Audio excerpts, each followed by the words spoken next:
Hello guys, how are you? Welcome back our YouTube channel success study academy. I hope आप सभी बहुत अच्छे होंगे। और आज हम इस वीडियो के अंदर पढ़ेंगे 10th क्लास सिविक्स का चैप्टर नंबर 2 जो कि है फेडरलिज्म, जिसे कि हिंदी में संघवाद कहते हैं। ऑलरेडी जिन स्टूडेंट्स ने हमारा पहला चैप्टर नहीं देखा, प्लीज़ वो पहला चैप्टर देख लें, दैन उसके बाद ये वीडियो आपको ठीक से अच्छे से समझ आएगा। खैर, इसमें सेकंड चैप्टर अलग है, फर्स्ट चैप्टर अलग है, तो ज़्यादा इशू भी नहीं है, नहीं भी देखा तब भी चल जाएगा आपका। फिर भी ये जो चैप्टर है, बेसिकली इसमें जो टॉपिक कवर करेंगे हम आज, इसमें नंबर 1 रहेगा आपका मीनिंग ऑफ फेडरलिज्म, जिसे कि हिंदी में कहते हैं अर्थ, मतलब कि संघवाद का अर्थ पढ़ेंगे। नंबर 2 पे जो आपको पढ़ना है फीचर ऑफ फेडरलिज्म, संघवाद की विशेषताएं। नंबर 3 पे जो कवर अप लेना है आपको फॉर्म्स ऑफ फेडरल गवर्नमेंट, संघीय शासन के स्वरूप। नंबर 4 पे unitary government and federal government, एकात्मक शासन और आपका संघीय शासन कैसे होता है। नंबर 5 पे जो कवर करना है आपको federal system in India, Bharat में संघीय व्यवस्था कैसी है। खैर, ये टॉपिक हम इस वीडियो के अंदर कवर करेंगे। इसके अलावा क्योंकि चैप्टर थोड़ा सा लेंथी था, तो पार्ट 2 भी बनाएंगे हम वीडियो का, जिसके अंदर हमें टॉपिक जो कवर करने वाले हम लोग, हाउ डज फेडरलिज्म प्रैक्टिसाइज, संघीय व्यवस्था कैसे काम करती है। 7 टॉपिक इसमें जो रहेगा आपका वीडियो का, लिंग्विस्टिक डाइवर्सिटी ऑफ इंडिया, भाषा से भारत की भाषाई विविधता। नंबर 8 पे जो टॉपिक आपको कवर करना है स्टेट्स रीऑर्गेनाइजेशन कमीशन, राज्य पुनर्गठन आयोग। नंबर 9 पे डिसेंट्रलाइजेशन इन इंडिया, भारत में विकेंद्रीकरण। नंबर 8 पे जो कवर करना है local government of Brazil, Brazil का स्थानीय शासन। एंड नंबर 11 पे जो सबसे इंपॉर्टेंट इस वीडियो का जो सबसे इंपॉर्टेंट पार्ट है वो आपका मल्टीपल चॉइस क्वेश्चंस का रहेगा, जिसके अंदर हम आपको काफ़ी सारे मल्टीपल चॉइस क्वेश्चन इस वीडियो के थ्रू आपको प्रोवाइड करने वाले हैं, ताकि आपके एग्जाम के अंदर प्रॉब्लम ना आए। बिकॉज ऑफ इस साल के पैटर्न के हिसाब से आपका ज़्यादातर पेपर उसमें क्या है, मल्टीपल चॉइस क्वेश्चन ज़्यादा डाले गए हैं, इसलिए वीडियो में भी आपको इस तरह के क्वेश्चन आपको आगे मिलेंगे, बट वो सेकेंड पार्ट में आएगा। चलिए स्टार्ट करते हैं अपने पहले टॉपिक के साथ, जो कि है मीनिंग। वो मीनिंग पढ़ रहे हैं हम फेडरलिज्म का। तो federalism refer to a system in which have 2 or more level of government, कि भाई फेडरलिज्म एक ऐसा सिस्टम है जिस सिस्टम के अंदर 2 लेवल की गवर्नमेंट हो सकती है या 2 से ज़्यादा लेवल की गवर्नमेंट हो सकती है। तो इस टाइप के सिस्टम को फेडरलिज्म कहा जाता है। हिंदी में क्या लिखा है, संघवाद एक ऐसी शासन व्यवस्था होती है जिसमें 2 या 2 से ज़्यादा स्तरों की सरकारें पाई जाती है। मतलब कि 2 लेवल की भी हो सकती है, 2 से ज़्यादा लेवल की हो सकती है। फॉर एग्जांपल यहाँ पे गिवन है आपका यूनियन गवर्नमेंट, जिसे कि केंद्र सरकार कहते हैं हिंदी में। इसके अलावा स्टेट गवर्नमेंट भी होती है आपका, हर स्टेट में अलग अलग होती है।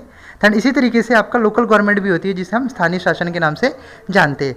तो इंडिया के अंदर बेसिकली ये तीनों तरीके काम करती हैं। अब डिपेंड करता है स्टेट कौन सा है, ठीक है। तो यहाँ पर 2 से ज़्यादा स्तरों के काम है, सरकारें काम करती है, इसलिए हम यहाँ पे कह सकते हैं कि फेडरलिज्म है।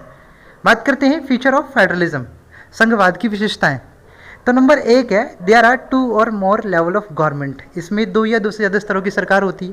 ये चीज़ तो आपको क्लियर हो गई है कि फेडरलिज्म के अंदर तो भाई 2 से ज़्यादा 2 भी हो सकती है, 2 से ज़्यादा भी हो सकती हैं।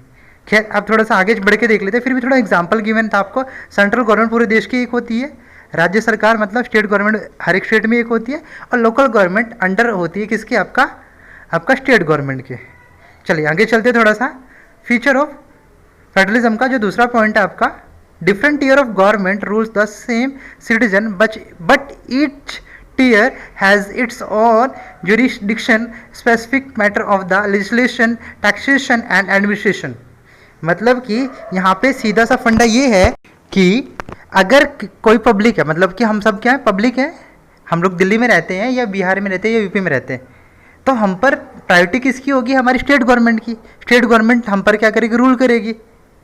बट अब बात करेंगे जब सेंट्रल गवर्नमेंट की, यूनियन गवर्नमेंट की, तो भाई यूनियन गवर्नमेंट दूसरे देश थोड़ी ना जाएगी काम करने के लिए, भाई वो भी रूल करेगी किस पर, हम ही पर करेगी।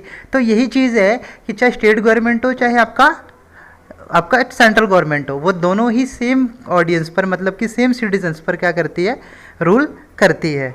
हिंदी में भी ये लिखा है कि अलग अलग स्तर की सरकारें एक ही जनता पर क्या करती हैं, शासन करती हैं। लेकिन यहाँ पर नोटिफिकेशन करने वाली बात ये है कि उनकी पावर, उनके जो राइट्स है वो डिफरेंट होते हैं। मतलब सेंट्रल गवर्नमेंट के जो डिपार्टमेंट है, जो चीज़ें हैं वो अलग होती हैं, और स्टेट गवर्नमेंट के पास जो पावर्स होती हैं, जो चीज़ें होती हैं वो थोड़ी सी डिफरेंट होती हैं। चलिए अब बढ़ते हैं अपने तीसरे फीचर की तरफ, जो कि है हमारा the jurisdiction of the respective level of government are specific in constitution authority of each level of government constitutionally guaranteed. मतलब कि इस फीचर के अंदर होता है क्या है कि जो अलग अलग सरकारें बनाई गई हैं उन सभी के अधिकारों को संविधान में मेंशन किया गया है साथ के साथ। इसलिए यहाँ पे एक बात हो जाती है, संविधान का एक काम हो जाता है कि उन अथॉरिटीज़ को उन सभी चीज़ों की वो क्या करे, साथ के साथ गारंटी दे। मैं थोड़े सिंपली वर्ड में बताऊँ आपको क्या होता है इसका मतलब कि मान लीजिए स्टेट गवर्नमेंट है, तो स्टेट गवर्नमेंट के पास जो राइट्स हैं वो सारे के सारे राइट्स कॉन्स्टिट्यूशन में लिखे गए हैं। इसी तरीके से जो यूनियन गवर्नमेंट है मतलब केंद्र सरकार है, उसके राइट्स भी कॉन्स्टिट्यूशन में पहले से मेंशन किए गए हैं। साथ के साथ कॉन्स्टिट्यूशन ही एक ऐसा डॉक्यूमेंट होता है जो गारंटी देता है दोनों को, स्टेट गवर्नमेंट को और साथ के साथ आपका यूनियन गवर्नमेंट को, कि उनके जितने के राइट्स हैं, जितनी जितनी पावर है वो सारी की सारी उन्हें गारंटेड दी जाएंगी। मतलब कि कोई भी गवर्नमेंट इंडिविजुअली इंटरफेयर करके उस चीज़ के अंदर चेंजेस नहीं ला सकती। सीधी सीधी बात है, अगर सेंट्रल गवर्नमेंट चाहे तो चाह कर भी डायरेक्टली पार्टिसिपेट नहीं कर सकती किसके अंदर, आपका स्टेट गवर्नमेंट के अंदर। चलिए बात करते हैं हमारा फीचर ऑफ फेडरलिज्म का। जो चौथा पॉइंट है आपका, the fundamental provision of constitution can not be unilaterally change by one level of government. Such changes require for the consents of both level of government. मतलब सीधी सीधी बात है कि संविधान के जो मौलिक प्रावधान है वो किसी एक स्तर की सरकार की मर्जी से नहीं बदले जा सकते। मतलब अगर सेंट्रल गवर्नमेंट चाहती है कोई फंडामेंटल चेंज लाना है, कोई जरूरी परिवर्तन लाना है संविधान के अंदर, तो वो अकेले केंद्र सरकार या सोचे कि अकेले राज्य सरकार ही कर ले, तो वो संभव नहीं है। उसके लिए दोनों की दोनों जो गवर्नमेंट है आपकी, स्टेट और सेंट्रल, दोनों को मिलकर के बात करनी पड़ेगी। देन उसके बीच जब सहमति बनेगी तब जा करके वो चेंजेस हो सकता है, वो भी संविधान के अंदर। अब बात करते हैं, अब जो पांचवा फीचर है वो है court have power the interrupt the constitution and power of different level of government. The higher court acts as a umpire if disputes arise between different level of government in the exercise of their respective power. मतलब कि हमने पढ़ा होगा जो judiciary हमारी जो न्यायपालिका होती है उसको एज आ कंजर्वेशन में रखा गया है, किसके, संविधान के लिए। मतलब कॉन्स्टिट्यूशन की सुरक्षा का कामकाज किसको दिया गया, आपके इसको न्यायालय को, मतलब कि कोर्ट को, या जितने भी उच्च न्यायालय, सर्वोच्चम न्यायालय, इस तरीके से इनको डिपार्टमेंट दिया गया है। इसीलिए जब जरूरत पड़ती है तो जरूरत पड़ने पर जो कोर्ट होते हैं हमारे, न्यायालय होते हैं, वो स्टेट गवर्नमेंट को और यूनियन गवर्नमेंट की जो शक्तियों को डिस्क्राइब कर सकते हैं, बता सकते हैं कि आपकी पावर से हैं, आपकी पावर से हैं। ठीक है, कई बार इनके बीच विवाद हो जाते हैं सेंट्रल गवर्नमेंट यूनियन गवर्नमेंट के बीच में, सेंट्रल गवर्नमेंट और स्टेट गवर्नमेंट के बीच में, इस बात को लेकर के ये मुद्दा मेरा था, ये मुद्दा मेरा था। तो इस चीज़ का जो निपटारा होता है वो होता है किसके पास जा करके, आपका न्यायालय के पास जा करके। और जो फाइनल डिसीजन होता है वो हमेशा सुप्रीम कोर्ट का होता है, जिसे सर्वोच्च न्यायालय कहते हैं। तो उससे ऊपर कोई भी फैसला जाने का किसी के पास अधिकार नहीं होता। तो इस तरीके से जो न्यायालय होते हैं वो निपटान करते हैं जो भी दोनों के बीच के पावर शेयरिंग का होता है कि भाई केंद्र सरकार की क्या शक्ति है, राज्य सरकार की क्या शक्ति हैं, ये सारी चीज़ें कौन हैंडल करता है। अगर डिस्प्यूट हो, किसी बात का विवाद हो, तो वो करता है काम सारा का सारा न्यायालय। इसके बाद बात आती है रिवेन्यू जनरेशन की।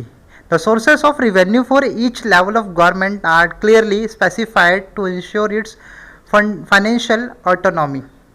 वित्तीय स्वायत्तता निश्चित करने के लिए विभिन्न स्तर की सरकारों के लिए राजस्व के लिए अलग अलग स्रोत निर्धारित किए गए हैं। मतलब कि सेंट्रल गवर्नमेंट जो रेवेन्यू कलेक्ट करेगी उसके अलग चीज़ें रहेंगी उसके पास, और जो राज्य सरकार होगी मतलब कि स्टेट गवर्नमेंट होगी उसके पास रेवेन्यू कलेक्ट करने के लिए अलग चीज़ें रहेंगी। फॉर एग्जांपल रेलवे से जो जितना रेवेन्यू आएगा वो सेंट्रल गवर्नमेंट का होगा, लेकिन जो दिल्ली से रेवेन्यू जनरेट होगा मेट्रो से वो किसका होगा, स्टेट गवर्नमेंट का।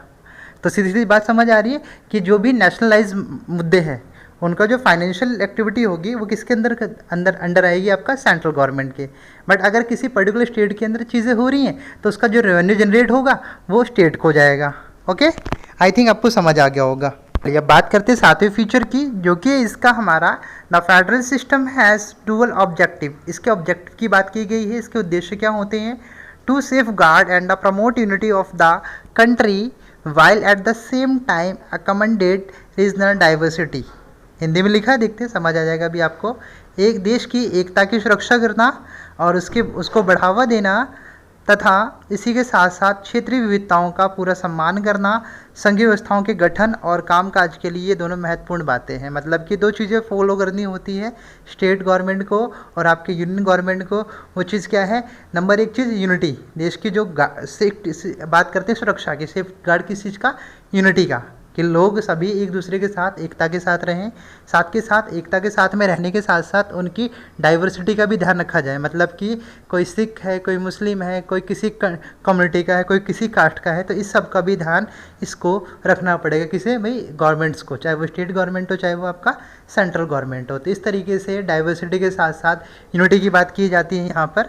अब बात करते हैं, हमारा जो अगला टॉपिक है थर्ड था, वो हमारा क्या? फॉर्म्स ऑफ फेडरल गवर्नमेंट, संघीय शासन के स्वरूप।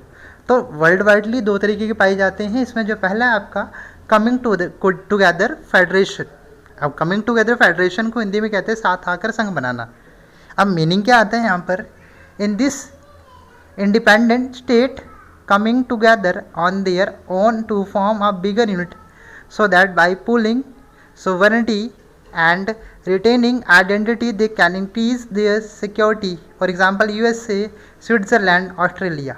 देखते क्या लिखा है इसमें? दो या अधिक स्वतंत्र राष्ट्र एक साथ लाकर एक इकाई का गठन किया जाता है। मतलब दो से ज़्यादा कंट्रीज़ को, या दो भी हो सकती हैं, वो इकट्ठा होती हैं और साथ के साथ जिसमें स्वतंत्र राष्ट्र अपनी संप्रभुता को इकट्ठा करते हैं लेकिन अपनी अलग पहचान को भी बनाए रखते हैं। जैसे यूएसए, स्विट्ज़रलैंड, ऑस्ट्रेलिया। देखो कॉमन सी चीज़ क्या निकल कर के आ रही है कि वर्ल्ड के, दुनिया के कई देश जो आसपास रहते हैं वो एक दूसरे के साथ कलेक्ट होकर के एक यूनिटी बनाते हैं, बट उनका इंडिविजुअली आइडेंटिटी भी रहती है। फॉर एग्जांपल आपने यूएसए का नाम सुना होगा, तो यूएसए के अंदर बहुत सारी कंट्रीज़ हैं।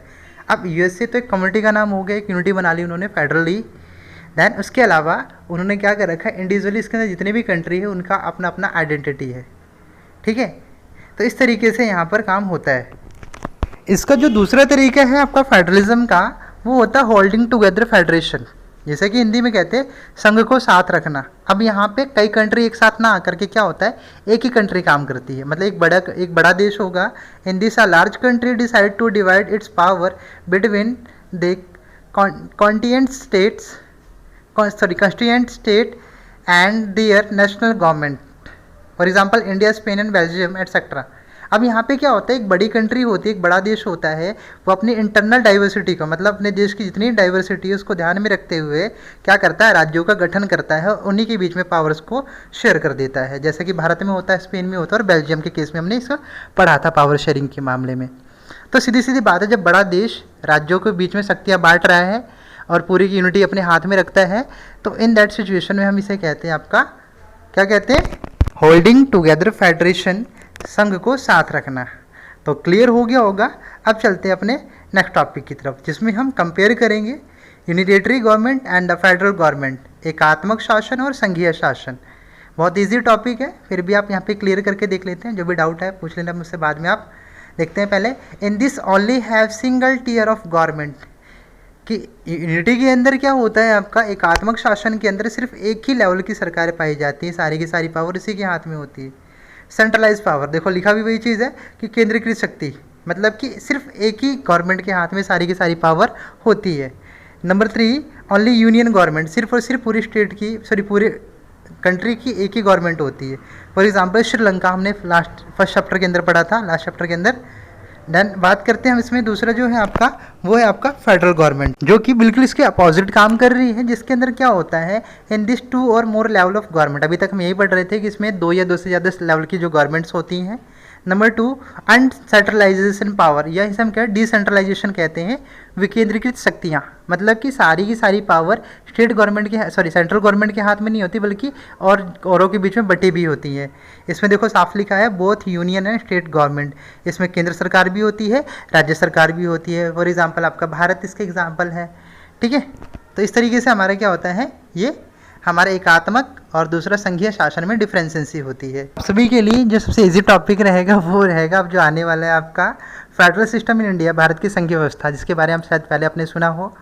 यहाँ पे हम स्टार्ट करेंगे पहले जो टॉप लेवल की है, जो हम आपका यूनियन गवर्नमेंट होती है, जिसे कि हिंदी में संघ सरकार कहते हैं। If it refers to a government which represent whole Indian union at the central level, it is also known as central government. कि मतलब एक ऐसी सरकार होती है जो पूरे के पूरे क्या करती है, भारतीय संघ का ही प्रतिनिधित्व करती है, मतलब पूरे देश के बारे में ही रिप्रेजेंट करती है। और ऐसी गवर्नमेंट को हम क्या कहते हैं, केंद्र सरकार भी कहते हैं। मतलब कि ये सेंट्रल लेवल पर बैठ करके सारे कामकाज करती है। जैसे इस टाइम बीजेपी जो गवर्नमेंट है वो आपकी सेंट्रल गवर्नमेंट के नाम से जानी जाती है। उसके डिफरेंट डिपार्टमेंट आपके लिए काम करते हैं पूरे भारत के लिए। तो इस गवर्नमेंट को हम क्या कहते हैं, यूनियन गवर्नमेंट कहते हैं। नंबर 2 आपका है state government. It refer to a government which represent any individual state. राज्य सरकार का मतलब होता है कि एक ऐसी सरकार जो किसी पर्टिकुलर स्टेट को रिप्रेजेंट करती है। फॉर एग्जांपल अभी दिल्ली की बात करते हैं तो दिल्ली में जो केजरीवाल गवर्नमेंट है आम आदमी पार्टी की, वो रिप्रेजेंट कर रही है सिर्फ दिल्ली को। इसी तरीके से बिहार के अंदर अलग गवर्नमेंट है, एमपी के अंदर अलग गवर्नमेंट है, नागालैंड के अंदर अलग गवर्नमेंट। इस तरीके से हर एक स्टेट के अंदर इंडिविजुअली गवर्नमेंट होती है, जिसे स्टेट गवर्नमेंट के नाम से जानते हैं। मतलब कि ये सिर्फ एक स्टेट को ही रिप्रेजेंट करती है। नंबर 3 है आपका जो लेवल इसका, वो है लोकल गवर्नमेंट का। लोकल गवर्नमेंट क्या होता है, हर स्टेट के अंदर होता है। ये कई सारे भी हो सकते हैं। खैर हम बात करते होता क्या है पहले ये। It refer to a government which practised at the regional level in a state. स्थानीय सरकार मतलब कि इससे अभिप्राय एक ऐसी सरकार से होता है जो किसी राज्य में स्थानीय स्तर पर काम कर सकती है। जैसे आपका एमएलए, विधायक वगैरह या नगर निगम या एमसीडी वगैरह होती हैं, वो इसके एग्जाम्पल है जो लोकल गवर्नमेंट के अंदर काम करते हैं। अब इस टॉपिक को ढंग से देख लेना, ये टॉपिक हमेशा एग्जाम में पूछा जाता है। टॉपिक है कि भारत में संघीय व्यवस्था के अंदर जो है वो सेंट्रल गवर्नमेंट और स्टेट गवर्नमेंट के बीच पावर शेयरिंग कैसे करता है। तो नंबर 1 पहले हम बात करते हैं यूनियन गवर्नमेंट, जो केंद्र सरकार है जिसे हम संघ सरकार भी कहते हैं। उसके जितने भी कामकाज हैं वो सारे के सारे आपका किसमें, यूनियन लिस्ट मतलब कि संघ सूची में मेंशन किए गए हैं, जिसमें कुल मिलाकर के 97 सब्जेक्ट्स मतलब कि 97 विषय शामिल किए गए हैं। जिसमें आपका एग्जाम्पल बात करूं मैं थोड़ा सा, डिफेंस हो गया, फॉरेन अफेयर्स हो गया, banking, communication and monetary etcetera. देखो डिफेंस को हिंदी में प्रतिरक्षा कहते हैं, मतलब लड़ाई वड़ाई हो हमें कहीं बाहर से देशों से, उसे हम यहाँ पे देखना। विदेशी जो डिपार्टमेंट विदेश मंत्रालय होता है वो हो गया हमारा। बैंकिंग हो गई, कम्युनिकेशन हो गया, और पैसे से जुड़ी जो चीज़ें हैं वो सारी की सारी केंद्र सरकार के हाथ में आती है। अब बात करते हैं राज्य सरकार, स्टेट गवर्नमेंट। राज्य सरकार की जितनी भी पावर्स हैं उसे स्टेट लिस्ट में मतलब कि राज्य सूची में डाला गया है। इसमें 59 सब्जेक्ट्स होते हैं, 59 विषय डाले गए हैं, जिसमें आपका स्टेट का police department, business, commerce, agriculture and irrigation etcetera जितनी फैसिलिटीज़ होती हैं, जिससे पुलिस, व्यापार, वाणिज्य, कृषि और सिंचाई की सारी फैसिलिटीज़ में काउंट की गई है, जो कि एक पर्टिकुलर स्टेट के अंदर होती हैं। नंबर 3 इसमें जो कॉमन होता है दोनों के लिए, स्टेट के लिए भी और यूनियन के लिए भी, तो इसे कंकरेंट लिस्ट के अंदर डाला गया। इसमें 52 टॉपिक्स आते हैं। इसमें education, forest, labour union, marriage, adoption etcetera, जैसे शिक्षा, वन, विवाह, मजदूर यूनियन, इस तरह की जो चीज़ें हैं जो दोनों के लिए कॉमन है। जहाँ पर दो राज्यों के बीच में क्या हो सकता है, विवाद हो सकता है, तो इसे समवर्ती सूची मतलब स्टेट में पार्टिसिपेट करेगा इसमें, और आपका यूनियन भी इसमें पार्टिसिपेट करेगा। अब बात आती है कि सर ऐसे मुद्दे कहाँ जाएंगे जो ना तो स्टेट के अंडर आ रहे हैं और ना ही सेंट्रल गवर्नमेंट के अंदर आ रहे हैं, तो उस मुद्दों का होता क्या। देखिए इन दैट सिचुएशन मान लीजिए स्टेट लिस्ट में नहीं है या हम मान लेते हैं यूनियन लिस्ट में नहीं है, तो वो ऑटोमेटिकली काउंट कर लिया जाएगा जिसमें आपका यूनियन लिस्ट के अंदर, मतलब कि वो संघ सूची में अपने आप ही काउंट हो जाएगा। तो आई होप कि ये वाला पार्ट आपको ढंग से क्लियर हो गया होगा। फिर भी जो डाउट रह गए हैं आप मुझे कमेंट सेक्शन में डाल देना, मैं नेक्स्ट वीडियो में आपके डाउट क्लियर करने की कोशिश करूँगा। अगर वीडियो अच्छा लगा हो तो लाइक कर देना और अपने फ्रेंड्स के बीच में शेयर कर देना। अगर अभी तक आपने चैनल सब्सक्राइब नहीं किया तो वो भी कर दीजिए और बेल आइकन दबाना ना भूलें। Thank you for watching.